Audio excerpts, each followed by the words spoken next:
Antes de comenzar, te recuerdo que cada libro tiene su propia lista de reproducción con capítulos perfectamente ordenados.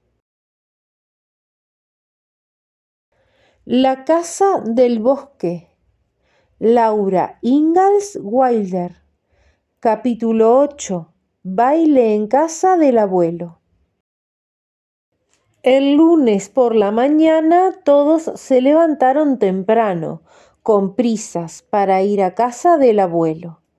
Pa quería llegar pronto para ayudar en la tarea de recoger y hervir la savia.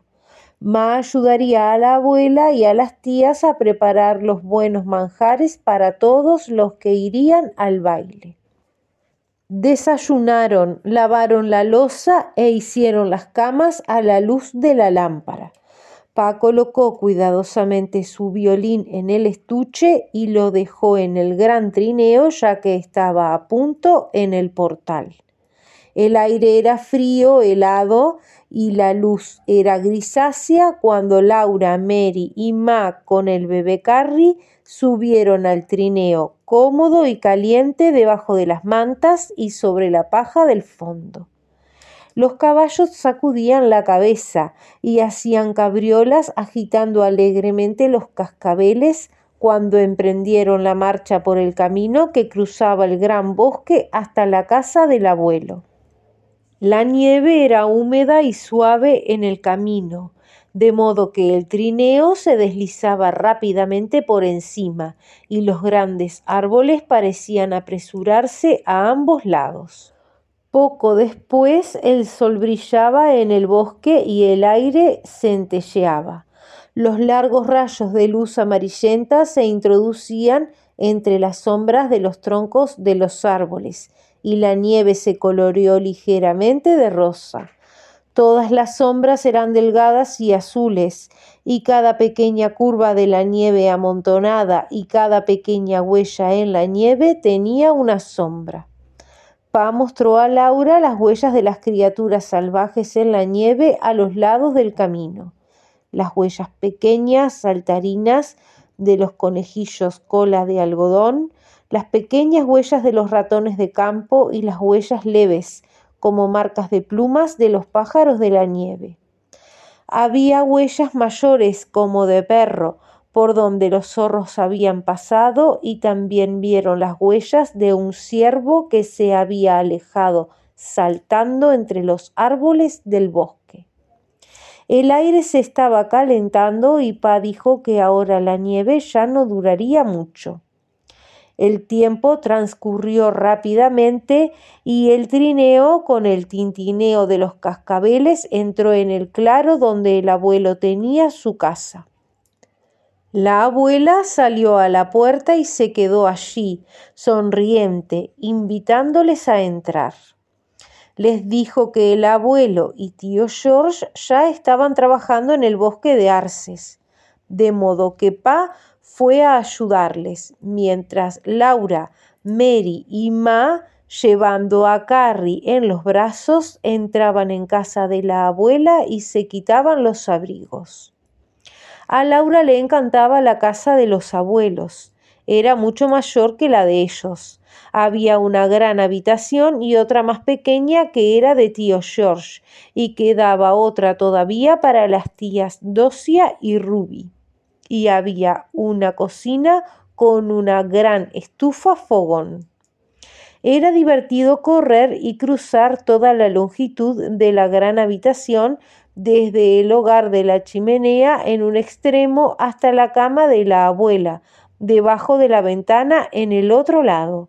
El suelo estaba hecho de gruesos talones anchos que el abuelo había cortado de los troncos con su hacha. El suelo era liso, limpio y blanco, y la gran cama debajo de la ventana era blanda como un lecho de plumas. El día les pareció muy corto mientras Laura y Mary jugaban en la gran habitación y Ma ayudaba a la abuela y a las tías en la cocina. Los hombres se habían llevado la comida al bosque de Arces, de modo que para almorzar no pusieron la mesa, sino que comieron bocadillos de venado frío y bebieron leche. pero para la cena la abuela preparó un budín de maíz. La abuela estaba de pie junto al fogón, cribando la harina amarilla de maíz entre sus dedos y vertiéndola dentro de un cazo de agua con sal hirviendo. Mientras tanto, no dejaba de dar vueltas al agua con una cuchara de madera y echó poco a poco la harina hasta que el cazo estuvo lleno de una masa espesa, amarilla, burbujeante. La dejó detrás del fogón, donde se cocería lentamente. Olía bien. Toda la casa tenía buen olor, con los aromas dulces y picantes de la cocina. El olor de los leños de jícori ardiendo con unas llamas claras y brillantes en el hogar, y el olor de la manzana con clavos junto al cestito de costura de la abuela encima de la mesa. El sol entraba a través de los centelleantes cristales de la ventana, y todo era grande, espacioso y limpio. A la hora de cenar, Pa y el abuelo regresaron del bosque. Cada uno llevaba sobre los hombros una percha de madera que el abuelo había hecho. Estaban cortadas de modo que se ajustaran a las nucas en la espalda y vaciadas para que encajaran en los hombros. De cada extremo colgaba una cadena con un gancho y de cada gancho pendía un gran cubo de madera lleno de jarabe de arce, caliente. El abuelo y Pa había traído del bosque el jarabe calentando en la gran olla. Sostenían los cubos con las manos, pero el peso colgaba de las perchas apoyadas en sus hombros. La abuela hizo espacio para una gran olla de latón que estaba en el fogón. Pa y el abuelo vertieron el jarabe dentro de la olla, que era tan grande que cupo en ella todo el jarabe contenido en los 4 grandes cubos.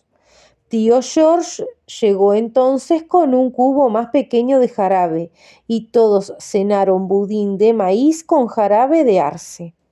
Tío George hacía poco que había regresado del ejército. Llevaba su chaqueta militar de color azul con botones de cobre. Tenía ojos azules, alegres y descarados. Era grande y ancho y caminaba balanceándose. Laura estuvo contemplándole todo el rato mientras se comía un pedazo de budín de maíz porque había oído que Pa le decía a Ma que George era un salvaje. George se muestra muy salvaje desde que ha regresado de la guerra, había dicho Pa, sacudiendo la cabeza como si lo lamentase. Pero no se podía hacer nada. Tío George había huido de casa a los 14 años para ser cometa en el ejército. Laura jamás había visto un hombre salvaje. No sabía si tenía o no tenía miedo de tío George. Cuando terminaron de cenar, tío George salió fuera y tocó su cometa del ejército, fuerte, largamente. Tenía un sonido agradable, tintineante, que se extendió por el gran bosque, que estaba oscuro y silencioso, y los árboles se alzaban como si estuvieran escuchando. De pronto, desde muy lejos, el sonido regresó, fino, claro y tenue como una pequeña corneta que respondiera a la grande. «Escuchad», dijo tío George, «¿no es bonito?» Laura le miró pero no dijo nada, y cuando tío George dejó de soplar la cometa, ella entró corriendo en la casa. Ma y la abuela se llevaron los platos y los lavaron, y barrieron el hogar de la chimenea mientras tía Docia y tía Ruby se arreglaban en su cuarto. Laura se sentó en la cama de sus tías y las estuvo observando mientras peinaban sus largos cabellos y los partían cuidadosamente. Marcaban la raya desde la frente hasta la nuca y después partían el pelo de oreja a oreja. Trenzaron sus cabellos y anudaron las largas trenzas en lo alto. Se habían lavado las manos y la cara y las habían frotado cuidadosamente con jabón, usando la palangana en el banco de la cocina. Utilizaron jabón del almacén y no el jabón resbaladizo de color marrón oscuro que la abuela fabricaba y guardaba en una gran jarra para el uso diario. Se entretuvieron mucho rato con el cabello de la frente, sosteniendo la lámpara en alto y estudiándolo en el pequeño espejo colgado de la pared. Lo cepillaron tan suavemente en cada lado de la raya blanca que lo partía, que brillaba como seda a la luz de la lámpara. La onda en cada costado brillaba también, y retorcieron los extremos debajo del gran nudo de atrás. Se calzaron después sus bonitas medias blancas, que ellas mismas habían tejido con hilo fino de algodón, con dibujos de encaje, y se abotonaron sus mejores zapatos. Se ayudaron mutuamente con los corsés. Tía Docia tiró tan fuertemente como pudo de los cordones del corsé de tía Ruby, y tía Docia se asió al pie de la cama mientras tía Ruby tiraba de los cordones del corsé de su hermana. «Tira, Ruby, tira fuerte», decía tía Docia sin aliento. «Tira más fuerte».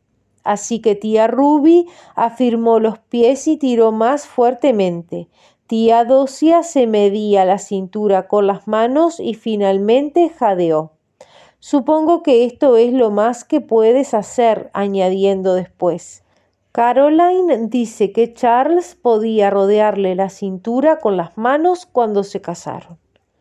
Caroline era la madre de Laura, y al oír esto Laura se sintió orgullosa. Tía Ruby y tía Docia se pusieron entonces sus enaguas de franela y sus enaguas lisas y sus enaguas blancas almidonadas con tejido de encaje en los volantes, y encima sus bellos vestidos. El vestido de tía Docia era de color azul oscuro, con ramitas de flores rojas y hojas verdes estampadas. El corpiño se abrochaba en la parte delantera con botones negros, que eran tan idénticos a jugosas grandes bayas negras que Laura sintió el deseo de probarlos. El vestido de tía Ruby era de calicó color vino, con un estampado parecido a plumas. Los botones eran dorados y cada botón tenía grabados un castillo y un árbol. El cuello blanco de tía Docia se sujetaba enfrente con una gran aguja camafeo redonda que mostraba la cabeza de una dama, pero tía Ruby sujetó su cuello con una rosa roja de lacre. Ella misma la había hecho con la cabeza de una aguja de remendar que tenía el ojo roto, de modo que ya no servía como aguja. Tenían un aspecto adorable con sus grandes faldas redondas desplazándose por el suelo tan suavemente. Erguían sus finas cinturas, tirantes y esbeltas, y tenían las mejillas enrojecidas y los ojos brillantes bajo las alas de su cabello liso y brillante. Ma estaba bella también, con su vestido verde oscuro de muselina y el estampado de pequeñas hojas parecidas a fresas. En la falda tenía volantes fruncidos, drapeados y bordeados con cinta verde oscuro con nudos, y en la garganta lucía un broche de oro. Era una aguja plana, tan larga y tan ancha como los 2 dedos mayores de Laura, y estaba grabada en la superficie y festoneada en los bordes. Ma tenía una apariencia tan exquisita y tan fina que Laura sentía temor de tocarla. Había comenzado a llegar gente. Venían a pie, cruzando el bosque nevado con sus linternas, y otros llegaban hasta la puerta en trineos y carromatos. La gran habitación se llenó de botas altas y faldas ondeantes, y jamás en casa de los abuelos había habido tantos bebés reunidos. Tío James y tía Libby habían venido con su pequeña, que se llamaba también Laura Ingalls. Las 2 Lauras se inclinaron sobre la cama y contemplaron a los bebés, y la otra Laura dijo que su bebé era más lindo que bebé Carrie. De ningún modo es más lindo, exclamó Laura. Carrie es el bebé más bonito del mundo entero. No, no lo es, replicó la otra Laura. Sí lo es. No, no lo es. Ma se acercó presurosa con su elegante muselina y dijo severamente: Laura, de modo que ninguna de las dos Lauras pronunció ni una palabra más. Tío George estaba tocando su corneta. Producía un alto sonido resonando en la gran habitación. Y tío George bromeaba, reía y danzaba. Pa sacó entonces su violín del estuche y comenzó a tocar, y todas las parejas se quedaron en grupos de 4 y comenzaron a bailar siguiendo las instrucciones de la figura de Pa. Grande a la derecha y a la izquierda, decía Pa, y todas las faldas empezaron a girar y todas las botas a patear. Los círculos giraban y giraban, todas las faldas en una dirección y las botas hacia el otro lado, y las manos aplaudían y subían partiéndose en el aire. Vuelta parejas, gritó Pa, cada caballero inclinación a la dama de la izquierda. Todos hacían lo que Pa ordenaba. Laura vio la falda de Ma balanceándose y su cintura fina inclinándose y su cabeza oscura saludando, y pensó que Ma era la bailarina más adorable del mundo. Los pequeños y los grandes círculos giraban y las faldas se arremolinaban. Las botas golpeaban el suelo y las parejas se inclinaban, se separaban y volvían a encontrarse y se saludaban de nuevo. La abuela estaba sola en la cocina, removiendo el jarabe en la gran olla de latón. Lo hacía siguiendo el compás de la música. Junto a la puerta trasera había un cubo de nieve limpia, y de vez en cuando la abuela cogía una cucharada de jarabe y lo vertía sobre un poco de nieve en un platito. Laura contemplaba de nuevo a los bailarines. Estaba tocando ahora la lavandera irlandesa. Laura no podía mantener quietos los pies. Tío George la miró y se echó a reír. La tomó de la mano y bailó un poco con ella en un rincón. A Laura le gustó tío George. Todo el mundo reía cerca de la puerta de la cocina. Estaban sacando a la abuela de esta pieza.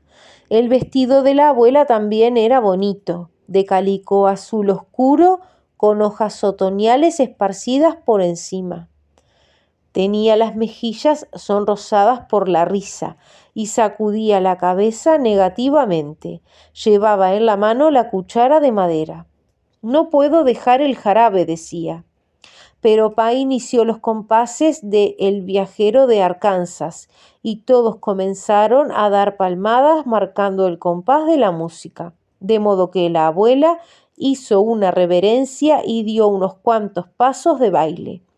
Sabía bailar tan bien como cualquiera de ellos. Las palmadas casi ahogaban la música del violín de Pa. De pronto tío George dio un salto y se inclinó profundamente antes de que la abuela comenzara a bailar la giga. La abuela lanzó su cuchara a alguien, se colocó las manos en las caderas y se encaró con tío George y todos gritaban. La abuela estaba bailando la giga. Laura seguía el compás de la música dando palmadas como hacían todos los demás. El violín sonó como nunca. Los ojos de la abuela resplandecían, sus mejillas estaban enrojecidas y bajo las faldas sus tacones repiqueteaban tan rápidamente como los golpes de las botas de tío George. Todos estaban entusiasmados. Tío George siguió saltando y la abuela continuó de cara a él, brincando también. El violín no paraba. Tío George respiraba ruidosamente y se secaba el sudor de la frente. Los ojos de la abuela brillaban maliciosamente. «No puedes vencerla, George», gritó alguien. Tío George bailó entonces más deprisa, y lo mismo hizo la abuela. Bailaba saltando con toda la rapidez de que era capaz. Todos vitorearon nuevamente. Las mujeres reían y daban palmadas, y los hombres abucheaban a George. A este no le importaba, pero empezaba a faltarle el aliento para poder reír. Estaba bailando la giga. Los azules ojos de Pa también centelleaban. Estaba de pie contemplando a George y a la abuela, y el arco danzaba sobre las cuerdas del violín. Laura chillaba y aplaudía. La abuela continuó bailando. Tenía las manos puestas en las caderas, la barbilla alzada y sonreía. George continuó bailando también, pero sus botas ya no golpeaban el suelo tan ruidosamente como al principio. Los tacones de la abuela taconeaban alegremente. De la frente de George se escurrió una pequeña gota de sudor que brilló en su mejilla. De pronto George levantó los brazos y jadeó. «Estoy rendido», y dejó de bailar. Se armó un gran alboroto y todos gritaban, pateaban y vitoreaban a la abuela. Esta continuó bailando la giga un minuto más todavía y por fin se detuvo. Reía jadeante. Los ojos le brillaban justo como los de Pa cuando éste se reía. George también se reía mientras se secaba la frente con la manga. Bruscamente la abuela dejó de reír. Dio media vuelta y echó a correr tan aprisa como pudo hacia la cocina. El violín había dejado de sonar. Todas las mujeres hablaban al mismo tiempo y todos los hombres bromeaban con George, pero todos callaron un momento al ver a la abuela corriendo. Ella apareció entonces en la puerta entre la cocina y la gran habitación y declaró: «El jarabe está cuajando. Venid y servíos». En aquel momento todos empezaron a hablar y a reír de nuevo. Se apresuraron hacia la cocina a buscar platos y al exterior para llenarlos de nieve. La puerta de la cocina estaba abierta y entraba el aire frío. Las estrellas aparecían heladas en el cielo y el aire mordisqueaba las mejillas y la nariz de Laura. Su aliento era como el humo. Ella y la otra Laura y el resto de los niños recogieron nieve con sus platos. Volvieron después a la cocina llena de gente. La abuela estaba junto a la olla de latón y con la gran cuchara de madera vertía jarabe caliente en cada plato lleno de nieve. Se enfriaba el jarabe y se convertía en caramelo blando. Tan pronto como estaba frío, se lo comían. Podían comer cuanto les apeteciera, pues el jarabe de arce nunca hizo daño a nadie. Había jarabe sobrante en la olla y nieve sobrante en el exterior. Tan pronto como vaciaban un plato, lo llenaban otra vez con nieve y la abuela les ponía más jarabe. Cuando ya se hubieron hartado de comer caramelo blando y no podían tragar más, se sirvieron tortas de calabaza, de bayas secas y galletitas y pastelitos que había en abundancia sobre la larga mesa. También había pan con sal, tocino hervido frío y encurtidos. ¡Qué agrios eran los encurtidos! Todos comieron hasta hartarse y comenzaron a danzar nuevamente. La abuela, no obstante, vigilaba el jarabe en la olla. A menudo sacaba un poco que vertía en un platito y lo agitaba una y otra vez. Entonces sacudía la cabeza y volvía el jarabe a la olla. En la otra habitación reinaba el ruido y la alegría con la música del violín y el barullo de la danza. Finalmente, mientras la abuela agitaba el jarabe en el plato, este se convirtió en pequeños granos, semejantes a arena, y la abuela gritó: «Rápido, chicas, ya granula». Tía Ruby, tía Docia y Ma dejaron el baile y se acercaron corriendo. Sacaron casos, grandes casos y pequeños casos, y con la misma rapidez con que la abuela los llenaba con el jarabe, ellas sacaban más y más. Dejaban los casos llenos a un lado para que el contenido se convirtiera en azúcar de arce. La abuela dijo entonces: traed los casos de fiesta para los niños. Hubo un caso de fiesta, o por lo menos una taza o un platito roto para cada niño y niña. Todos miraban ansiosamente mientras la abuela servía el jarabe. Quizá no habría bastante. Alguien en ese caso tendría que ser generoso y educado. Hubo jarabe suficiente para todos.